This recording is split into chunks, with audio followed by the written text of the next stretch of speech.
Достор, ассаламу алейкум, кандайсыздар? Бүгүн мен сиздерге Ош шаарында жайгашкан жаңы домдун 3-этажынан сатыла турган бир бөлмөлүү квартира жөнүндө информация бермекчимин.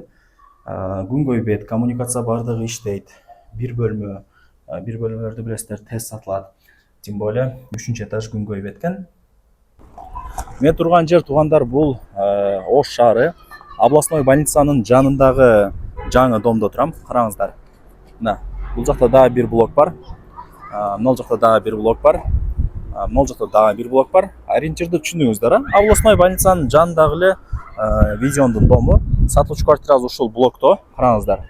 Мына бул подъезде. Мына 3-этаж. Ушул квартира, достор. Бир комната. Чыгыңыздар. Квартирага келип калдым. 3-этажга чыгып эле мына эшикти ачып кирип келе бересиздер. 45 квадрат метр. Санузелдери киргенде отдельно. Бул жак болсо кухня, ал жак болсо гостиная. Чоң өзүнүн кладовкасы менен. Караңыздар. Конок бөлмө деп коебуз. Күнгөй бет туугандар, азыр 3:30 болду. Күн сонун тиеп атат квартирага. Базар жок. Бул биринчи комната болду. Жакшы. Мына жак гардеробный экен. Ичинде сонун полкалары менен сонун кылып гардеробныйды жасатып койгон. Кийин келип көрүп кетесиздер. Отопление түтүкчөлөрү чыгарылган. Мындайча айтканда отопление бар, суу свет бар, газ бар. Жеңелерибиз Кудай буюрса газ менен тамакты кылып калат. Эми жүрүңүздөр, кухняга кирип барайлы. Жеңелерибиздин офиси деп тамашалаша берем. Мына, караңыздар. Сонун. Жеңелерибиздин офиси, мына чай пай ичип отурган стол. Мына жакта болсо сонун болгон гардероб, кухня, газ бар. Тамакты жеңелерибиз газда кылып калат, Кудай буюрса. Холодильник бардыгы бар экен.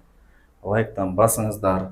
Дос, тааныш, тууган, урук, группа бүт бар тарапка жибериңиздер. Алар дагы кирип көрүшсүн. Мына. Бардыгы сонун. Мына жактан стиралка, раковина, андай күзгүлөрү менен. Так. Ванна болду да бул жагыча. Ошол достор, 45 квадрат метр, бир бөлмө, 3-этаж. Баасын ээси өзү айтат экен. Баасын айта берели десем макул болбой койду. Ээсинин номерин жазып койдум. Өзүнө чалыңыздар, зерикпей. WhatsApp'тан жазсаңыздар деле баасын айтат. Барыңыздарга ийгилик каалайм. Аракетти кылыңыздар.